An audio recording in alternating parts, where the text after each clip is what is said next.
সম্প্রতি জনাব রেজওয়ান খান রসুল সাল্লাল্লাহু আলাইহি ওয়াসাল্লাম এর শেষ নবী হওয়া নিয়ে দ্বিমত পোষণ করেছেন।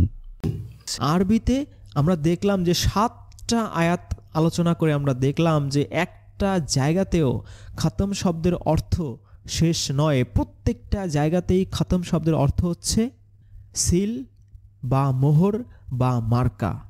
সুতরাং সূরা আহজাবের 40 নম্বর আয়াতে খাতম শব্দের অর্থ অবশ্যই সিল বা মার্কা হবে, কখনোই উর্দু, হিন্দি বা ফার্সির মতো শেষ হবে না, যেহেতু কুরআন ফার্সি বা উর্দু বা হিন্দি ভাষায় নাজিল হয়নি। সুতরাং এই 7টা আয়াতের বিপরীতে এই একটা মাত্র আয়াতে সূরা আহজাবের 40 নম্বর আয়াতে খতম অর্থ শেষ যে সমস্ত অনুবাদকারীরা লিখেছেন তারা যে ভুল করেই লিখেছেন, তারা যে সঠিক লেখেননি, এটা ভাবাই সবচেয়ে যুক্তিসঙ্গত। এবং যারা যারা এই ভুল অনুবাদ করেছেন তারা স্ববিরোধী, কুরআন বিরোধী এবং মন গড়া অনুবাদ করেছেন।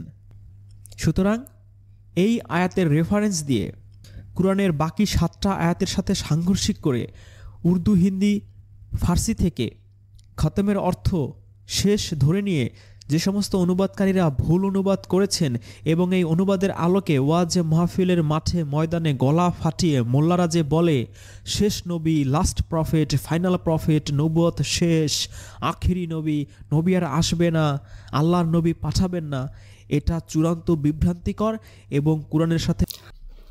তার দাবি কুরআনের যে সকল স্থানে খতম শব্দ ব্যবহার করা হয়েছে সবখানেই মোহর বা সিল অর্থে ব্যবহার করা হয়েছে। শুধু খাতামুন নবী না, এই আয়াতে খতম শব্দের অর্থ শেষ নবী করা হয়েছে। তার দাবি হিন্দি, উর্দু ও ফার্সিতে খতম শব্দের অর্থ শেষ, কিন্তু আরবি খতম শব্দের অর্থ সিল বা মোহর। আমি আপনার সাথে একমত যে খতম আরবি শব্দ হলে তার অর্থ হবে সিল। এছাড়াও আমি আপনার সাথে অন্যান্য অনেক ব্যাপারেই একমত, কিন্তু খাতামুন নবীয়িন মানে শেষ নবী নয়, এই বিষয়ের সাথে আমি একমত নই। আসলে আপনার কথা ঠিক যে উক্ত আয়াতের অর্থ শেষ নবী নয়, তাহলে কেন আয়াতের অর্থ শেষ নবী করা হলো? সিলের অনেকগুলো অর্থ আছে। আমরা প্রথমে চ্যাটজিপিটিকে প্রশ্ন করলাম যে কোনো কিছু সিল করা বলতে তুমি কি বোঝো? চ্যাটজিপিটি বিস্তারিত উত্তর দিল।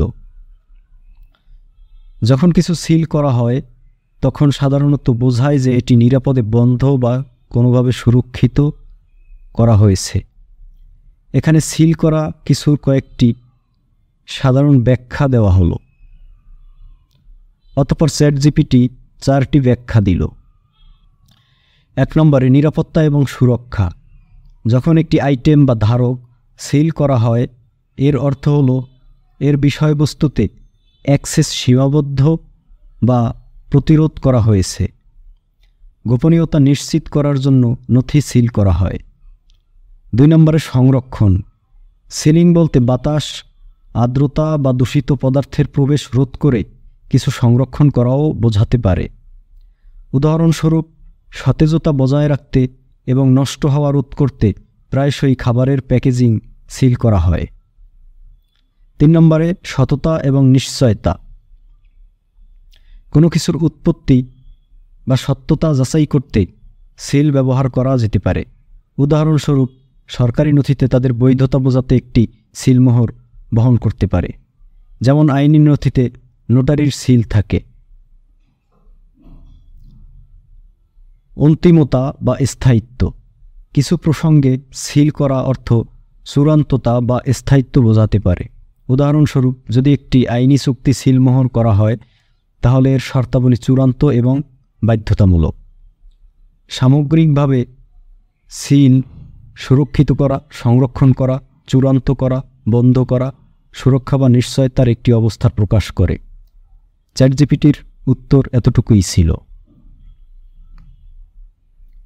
কাগজে যে ছাপ বা মার্কা দেওয়া হয় সেগুলো মূলত স্ট্যাম্প, সিলের একটা ধরন মাত্র।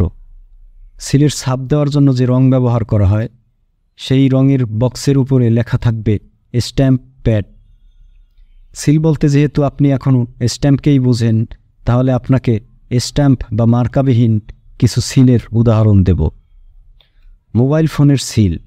মোবাইলের একটা স্ক্রুয়ের উপরে গোলাকার সাদা কাগজের একটা টুকরো দেওয়া থাকে, ওই কাগজের টুকরোটাই সিল।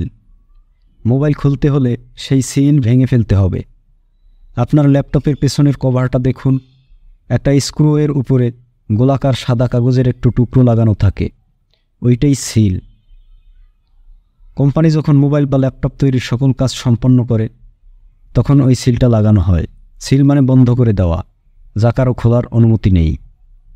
বোতলে সিল থাকে, মানে বোতলে নির্ধারিত উপাদান পূর্ণ করার কাজ সমাপ্ত, অতঃপর তা বাইরের সকল পদার্থের প্রবেশ বন্ধ করে দেওয়ার জন্য সিল করা হয়। এখানে সিল মানে ভালোভাবে বন্ধ করা। এই 3টি সিলে কোনো মার্কা থাকে না, এগুলো শুধু এটা প্রকাশ করে যে ডিভাইস বা প্রোডাক্ট বন্ধ করে দেওয়ার পরে কেউ আর খুলেনি। চিঠির খামে সিল, মানে কোনো তথ্য চিঠিতে লিখে তা একটি খামের মধ্যে আবদ্ধ করে দেওয়া হয়েছে। এখানেও সিলের প্রধান উদ্দেশ্য বন্ধ করে দেওয়া, এখানে আর কেউ কোনো কিছু পরিবর্তন করতে পারবে না। টেপ দিয়ে একটি প্যাকেজকে সিল করা, মানে প্যাকেজটি বন্ধ করে দেওয়া হয়েছে, এরপরে আর খোলা হয়নি। পানি ও বাতাস থেকে কোনো বক্স বা ক্যাবিনেট সিল করা হয়, মানে সেটা বন্ধ করা হয়, যেখানে কোনো কিছু প্রবেশ করতে পারবে না। গাড়িতে মালামাল বোঝাই করার পরে সিল করা হয়, মানে সেটা কর্তৃপক্ষ বন্ধ করে দিয়েছে, আর খোলা হবে না। অর্থাৎ কর্তৃপক্ষ গাড়িকে সিল করে গন্তব্যে পাঠিয়ে দেয়। গন্তব্যে গ্রহণকারী কর্তৃপক্ষ সেই সিল থেকে বুঝতে পারে যে প্রেরণকারী গাড়ি বন্ধ করে পাঠিয়েছে, তা পথে আর কেউ খুলেনি।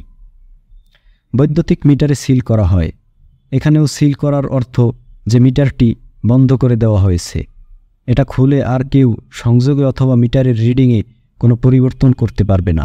কেউ হস্তক্ষেপ করতে চাইলে অবশ্যই সিল ভেঙে ফেলতে হবে। বিচারক যখন কোনো অফিস বা ইন্ডাস্ট্রি সিল করে, তার অর্থ এটা অফিসিয়ালি বন্ধ করে দেওয়া হয়েছে, এটা আর কেউ খুলতে পারবে না। সিলের অবশ্যই একটা চিহ্ন বা সাইন থাকে, সেই সাইন শুধু এটা প্রকাশ করে যে সিলটা কার, কিন্তু সিলের মূল কাজ হলো বন্ধ করা বা চূড়ান্ত করা। আল্লাহ মানুষের চোখ, কান ইত্যাদি তালাবদ্ধ করে সিল করে দেন। এর অর্থ প্রথমে চোখ, কান ও অন্তরে সত্যের প্রবেশ আটকে দিয়ে অতঃপর সিল করে দেন। অর্থাৎ সব কিছুই প্রথমে তালাবদ্ধ করা হয়, তারপরে সিল করা হয়, যেন ওই তালা কেউ খুলতে না পারে।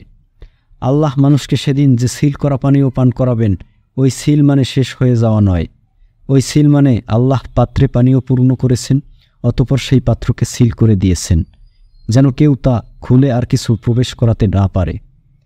সিল মানে শেষ নবী নয়, বরং সিল মানে নবুয়তের ধারাবাহিকতা শেষ করার পরে সেই পথকে তালাবদ্ধ করে অতঃপর সিল করে দেওয়া হয়েছে।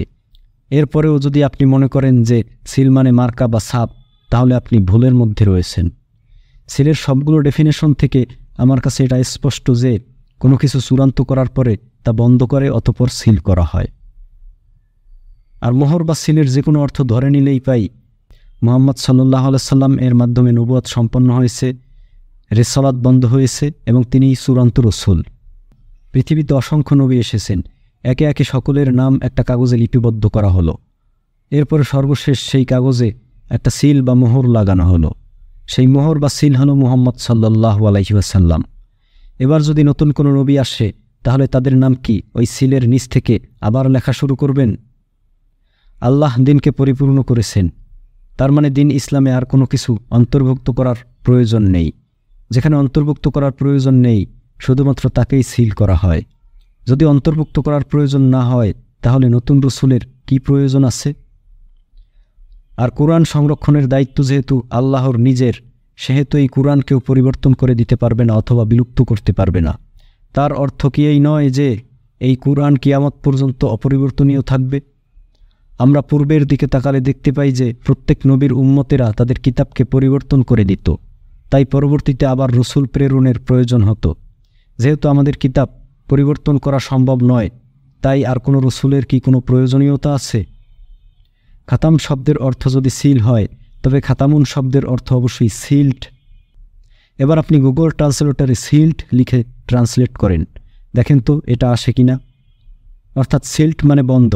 এবার আপনি খাতামুন লিখে ট্রান্সলেট করেন, দেখেন তো এটা আসে কিনা। অর্থাৎ খাতামুন মানে উপসংহার। মোহর লাগানোর অর্থ ওই তালিকা আনুষ্ঠানিকভাবে বন্ধ ঘোষণা করা হলো।